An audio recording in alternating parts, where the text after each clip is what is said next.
नामांकन पत्र दाखिल करने के आखिरी कुछ दिन बचे होने के बावजूद महाराष्ट्र में महाविकास अघाड़ी और महायुति के बीच सीट आवंटन को लेकर खींचतान जारी है। लगभग सभी प्रमुख दलों ने अपने उम्मीदवारों की कम से कम एक सूची की घोषणा कर दी है।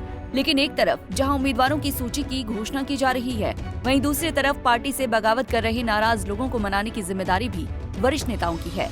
दिलचस्प बात यह है कि भले ही सहमति के बावजूद बगावत वापस नहीं ली गई, लेकिन कम से कम स्थानीय और वरिष्ठ नेताओं को योजना बनाने का सिरदर्द उठाना होगा ताकि पार्टी की आधिकारिक उम्मीदवारी प्रभावित न हो। पिछले 5 सालों में राज्य में 2 बड़ी पार्टियों में बटी शिवसेना और एनसीपी इस चुनाव में महाराष्ट्र की राजनीति में पहली बार 6 बड़ी पार्टियों के साथ एक साथ चुनाव लड़ेगी।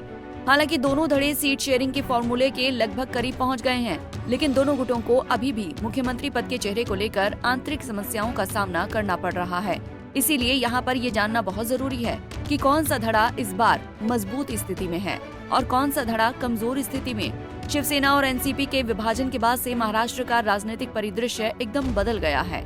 महाविकास अघाड़ी जहां अपने हालिया लोकसभा प्रदर्शन के आधार पर राज्य में जीत की उम्मीद कर रहा है, वहीं महायुति महिलाओं और युवाओं के लिए चलाए जा रहे लोक लुभावन योजनाओं के आधार पर सत्ता बनाए रखने की कोशिश कर रहा है। दोनों गठबंधन कभी भी विधानसभा चुनाव में एक साथ नहीं उतरे हैं। 2024 के लोकसभा चुनावों में महाविकास अघाड़ी ने जोड़ तोड़ की राजनीति की छाया में स्थानीय मुकाबलों में महायुति को किनारे कर दिया था।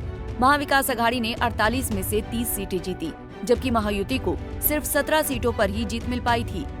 महाविकास अघाड़ी में कांग्रेस ने 13 सीटें, शिवसेना यूबीटी ने 9 सीटें और एनसीपी शरद पवार ने 8 सीटें जीती। वहीं महायुति में बीजेपी ने 9 सीटें, शिवसेना एकनाथ शिंदे गुट ने 7 सीटें और एनसीपी अजीत पवार ने केवल 1 सीट जीती थी। ये मुकाबला कड़ा था, जहां दोनों गठबंधनों को लगभग 44% वोट शेयर मिले। उन 15 सीटों में से जहां जीत का अंतर 5% या उससे कम था।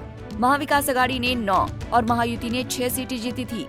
विधानसभा क्षेत्रों में बढ़त के हिसाब से महाविकास अघाड़ी 153 सीटें, जिनमें कांग्रेस 63, शिवसेना यूबीटी 57, एनसीपी शरद पवार 33 में आगे रही, जबकि महायुति 126 सीटें, जिनमें बीजेपी 79, शिवसेना शिंदे 40, एनसीपी अजीत पवार 6 और राष्ट्रीय समाज पक्ष 1 में बढ़त में रही।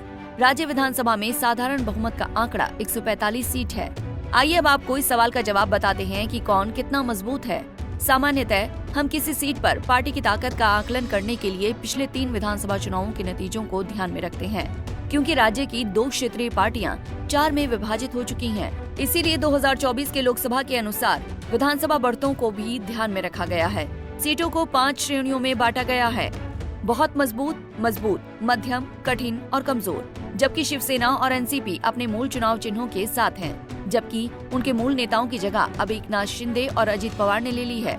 इन पार्टियों की शक्ति का आकलन इस तथ्य को ध्यान में रखकर किया गया है कि 2009 से 2019 तक पार्टी एकजुट इकाई थी, जबकि 2024 में दोनों पार्टियों के 2 गुट अलग अलग चुनाव लड़े थे। बीजेपी, कांग्रेस, शिवसेना और एनसीपी के लिए 2009, 2014 और 2019 के विधानसभा चुनाव और 2024 के लोकसभा चुनाव को ध्यान में रखा गया है। अगर कोई पार्टी इन 4 चुनावों में किसी सीट पर जीती या बढ़त में रही तो उसे बहुत मजबूत सीट माना जाएगा। अगर किसी सीट पर 3 चुनावों में पार्टी जीती या बढ़त में रही तो उसे मजबूत माना गया है। 2 चुनावों में जीत या बढ़त मध्यम और सिर्फ 1 चुनाव में जीत को कठिन माना गया है। अगर कोई पार्टी किसी सीट पर एक भी चुनाव नहीं जीत पाई तो उसे कमजोर सीट माना गया है। इसके अलावा कमजोर सीटों में वो भी शामिल हैं जिन्हें पार्टी ने कभी लड़ाया ही नहीं है। कांग्रेस के पास 7 बहुत मजबूत सीटें, 26 मजबूत सीटें, 32 मध्यम सीटें, 61 कठिन सीटें और 162 कमजोर सीटें हैं। बीजेपी के पास 14 बहुत मजबूत सीटें, 37 मजबूत सीटें, 62 मध्यम सीटें, 61 कठिन सीटें और 114 कमजोर सीटें हैं।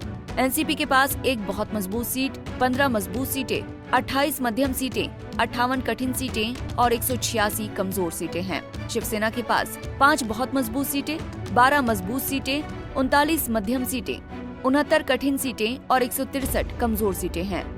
एनसीपी शरद पवार और शिवसेना यूबीटी ने इन 4 चुनावों में से सिर्फ एक 2024 का आम चुनाव लड़ा है।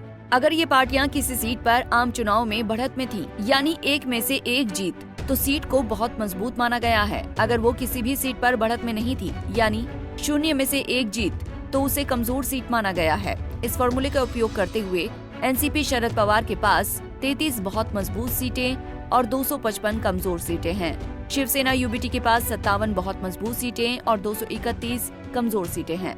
जैसे जैसे ये दोनों पार्टियां भविष्य में और चुनाव लड़ेंगी, उनकी संख्या धीरे धीरे सामान्य हो सकती है।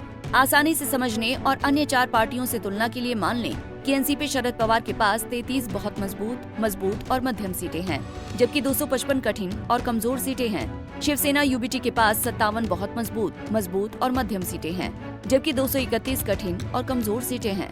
Bureau report, Punjab Kesari TV.